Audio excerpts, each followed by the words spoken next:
नमस्कार, बहुत बहुत स्वागत न्यूज 24 पर। मैं आपके साथ पूजा राठौर शर्मा। इस वक्त की बड़ी खबर के साथ शुरुआत। महिला समृद्धि योजना पर मुहर लग गई है। बड़ी खबर सूत्रों के हवाले से दिल्ली कैबिनेट से योजना को मंजूरी मिल गई है। फिलहाल सूत्रों के हवाले से ये खबर, क्योंकि दिल्ली के जवाहरलाल नेहरू स्टेडियम में फिलहाल ये प्रोग्राम चल रहा है। मंच पर सीएम रेखा गुप्ता मौजूद है और किसी भी वक्त औपचारिक ऐलान इस योजना को लेकर। लेकिन सूत्रों के हवाले से खबर, क्योंकि 11 बजे से यहां दिल्ली कैबिनेट की मीटिंग चल रही थी और कैबिनेट की मंजूरी इस योजना को मिल चुकी है। औपचारिक ऐलान ही बाकी है। तस्वीरें आपसे हम कुछ साझा भी कर रहे हैं, जहां आप देख सकते हैं मंच पर बीजेपी के राष्ट्रीय अध्यक्ष जेपी नड्डा और साथ ही आपको नजर आ रहे हैं मुख्यमंत्री रेखा गुप्ता। तो आज अंतर्राष्ट्रीय महिला दिवस के मौके पर एक बड़ा वादा निभाने की कोशिश में मिल रहा है, तो इससे चुनाव लड़ने दो। चुनाव शब्द ही बहुत बड़ा है साधारण परिवारों के लिए, पर उसके पीछे जो एक बड़ी सोच, एक बड़ा संगठन काम कर रहा था कि साधारण परिवार की बेटी को मौका मिलना, ये केवल हमारा विचार परिवार ही कर सकता है। मुझे ध्यान है, जब मैं भारतीय जनता पार्टी से जुड़ी अपने यूनिवर्सिटी के कार्यकाल के बाद, पहली बार युवा मोर्चा प्रदेश मंत्री बनी और संगठन ने मुझे खोजा कि हमारी डूसू की अध्यक्ष रही ये लड़की कहाँ है। पता चला कि भाई शादी हो गई, बिटिया है, अभी तो परिवार की घर गृहस्थी में लगी हुई है। खोज के मुझे बुलाया गया कि नहीं भाई, तुम्हें ऐसे खाली नहीं बैठना, संगठन के साथ जुड़ो और समाज के लिए काम करो।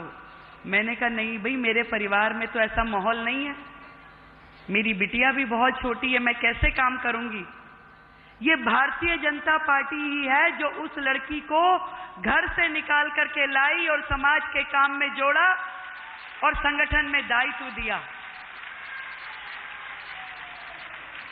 प्रदेश मंत्री, फिर राष्ट्रीय मंत्री युवा मोर्चा, फिर महिला मोर्चा, फिर जिले की मेन पार्टी की अध्यक्ष रही, फिर प्रांत की महामंत्री, फिर महिला मोर्चा। न जाने कितने ही दायित्वों पे मैंने इस 30 साल में काम किया। उतार चढ़ाव भी बहुत आए, पर मैंने ये जाना कि इससे बेहतर एक महिला को मंच और संगठन नहीं मिल सकता जो भारतीय जनता पार्टी हमें देती है।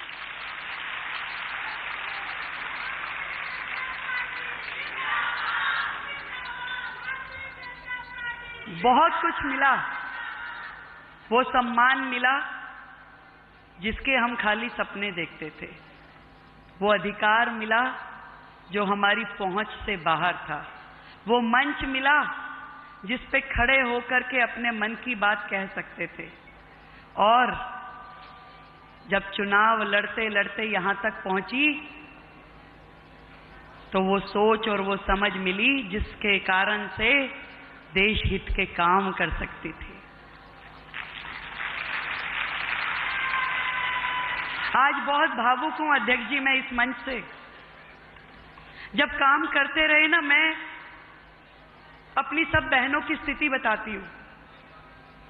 ये वो कार्यकर्ता है जो घर से निकलती है तो दौड़ दौड़ के जाती है कि घर का काम भी कर लूं, नाश्ता भी बना दूं, बच्चे की तैयारी भी कर दूं, वापस आऊंगी तो लंच की तैयारी भी करके जाऊं, पति के भी 2 काम संवार दूं, अपने भी कर दूं, ड्राई क्लीन के कपड़े भी दे जाऊं, रात की तैयारी भी समझ लूं। ये दौड़ दौड़ के घर से जाती है संगठन की बैठक लेने के लिए, प्रदर्शन में नारे लगाने के लिए, और दौड़ दौड़ के वापस आती है कि मुझे अपने घर का फिर से संभालना है। जब घर से निकलती है तो शायद सास, पति, बच्चे कहते हैं मम्मा आपको यही काम है, आप तो यही करती हो। वो उनकी भी सुनती है, और जब दौड़ के संगठन में आती है तो वहां कहते देखो आप लेट हो गई, आप संख्या नहीं लाई हो, आप 2 ही बसें बहनों की आई हैं, भाई बाकी लोग कहाँ हैं। इतना ही काम किया, उससे ज्यादा करना था। तो ये वहां भी सुनती है। और फिर जब चुनाव का टाइम आता था तो पता चलता था टिकट किसी और को मिल गई।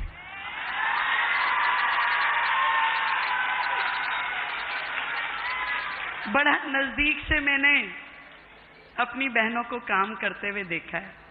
अपेक्षाएं तो बहुत सारी होती थी, पर तकलीफ समझने वाला कोई कोई होता था। जैसे जैसे संगठन में काम करती गई तो मुझे पता चला कि भी ये परिवार बहुत बड़ा है, बहुत सारी जिम्मेवारियां निभानी होती है। अपेक्षाएं तो बहुत सारी होती हैं, पर एक जज्बा यदि दिल में हम लेके चलते हैं कि नहीं हमें काम करना है, तो धीरे धीरे मंजिलें मिलती जाती हैं। बहुत नजदीक से मैंने तब समझा, यहाँ पे मंच पे बैठी मेरी एक एक बहन की एक एक कहानी है। मुझे ध्यान है जब संगीता यादव को चोरा चोरी से टिकट नहीं मिली तो उसकी आंखों में आंसू थे। राष्ट्रीय अध्यक्ष जी को बोला कि मैं तो विधायक थी, मुझे टिकट नहीं मिली, गठबंधन में सीट चली गई। तो मैंने देखा कि कैसे पार्टी ने उनकी चिंता करी और उनको राज्यसभा दे दी, विधायक से हटा के राज्यसभा दे दी।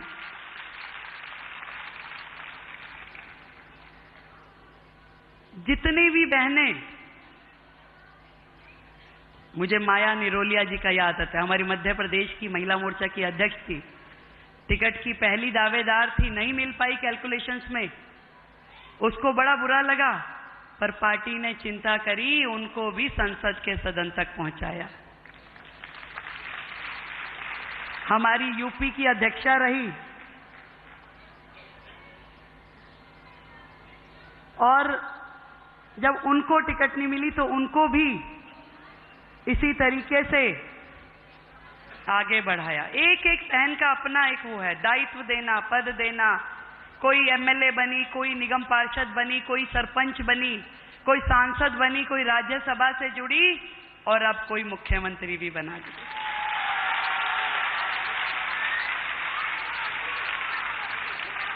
पर इस संगठन की सोच को मैं सलाम करती हूं। कुछ लोग, कुछ सरकारें केवल बातें करते थे, महिला अधिकार, महिला सम्मान, पर उन्होंने कभी कुछ किया नहीं। कभी महिला, मैंने वो भी समय देखा है जब आदरणीय इंदिरा गांधी जी प्रधानमंत्री होती थी, परंतु उनकी कैबिनेट में किसी दूसरी महिला का स्थान नहीं था।